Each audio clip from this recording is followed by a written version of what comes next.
भूल न जाना दूर न जाना ओ जाने जाना प्यार निभाना। तुम हो तुम हो तुम ही हो, तुम हो तुम हो तुम ही हो, सनम मेरे हमराज, ओ सनम मेरे हमराज।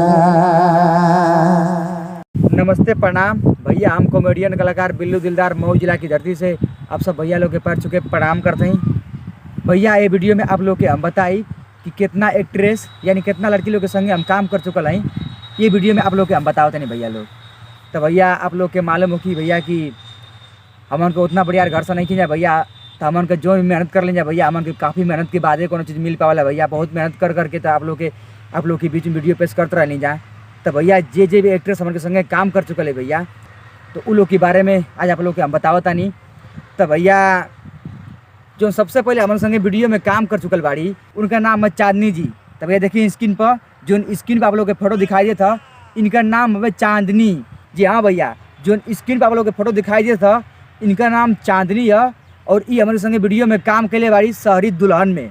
और जो दूसरा नंबर पर भैया लेडीज़ बाड़ी उनका नाम है काजल जी। जी हाँ भैया, इनका नाम है काजल जी, और ये भी हमारे संगे बहुत वीडियो में काम कर चुकल बाड़ी, और बड़ा आशीर्वाद इनका अमन के ऊपर रहेला, और इनकी आदमी का भैया सपोर्ट पूरा रहेला अमन के ऊपर। तो भैया ये दूसरा नंबर पर लिया। और जो तीसरा नंबर पर बाटे उनका नाम बाटे पिंकी जी। जी हाँ, ये जो फोटो दिखाई देता इनका नाम बाटे पिंकी जी।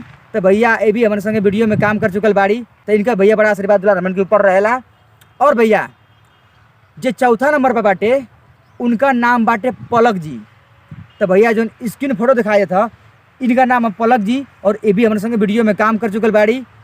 और भैया जो पाँचवा नंबर पर बाड़ी भैया लेडीज़, इनका नाम बाटे भैया पायल जी।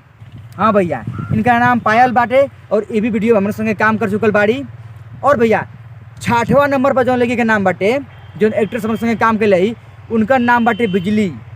तो भैया इनका नाम बिजली बाटे, ये भी हमारे संगे बहुत वीडियो में काम कर चुकल बाड़ी।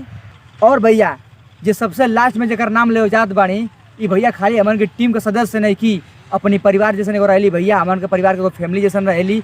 तो भैया बड़ा सपोर्ट, बड़ा प्यार, बड़ा दुलार इनका रहेला। ये हमारे के गुरु जी भैया, खास कर जितना लेडीज लोग काम के लिए भैया ये सबसे भैया इनका अलग दर्जा बाटे हमारे की टीम में। अगर भैया आप लोग का प्यार द्वारा मिली भैया तो जीवन भर जब तक हमारे जियल जी तब तक भैया हमारे संगे वीडियो में काम करते रहिए, हमारे संगे वीडियो में नजर आते रहिए भैया। तो प्लीज़ भैया आप लोग सपोर्ट करिए भैया, हमारे ऊपर अपना प्यार बनौले नहीं। अगर आप लोग का प्यार और द्वार मिली भैया तो जीवन भर आप लोग के इंटरटेन करते रह जाए। तो भैया अगर वीडियो में कौन तरह गलती हो गई हुई तो अपन बेटा पोता समझ के हमारी गलती के माफ़ करिए लो। अगर आप लोग का प्यार द्वार मिली भैया तो एक से एक वीडियो आप लोग के बीच में लियावत रह जाए। तब तक खातिर जय हिंद, जय भारत, जय भोजपुरिया समाज।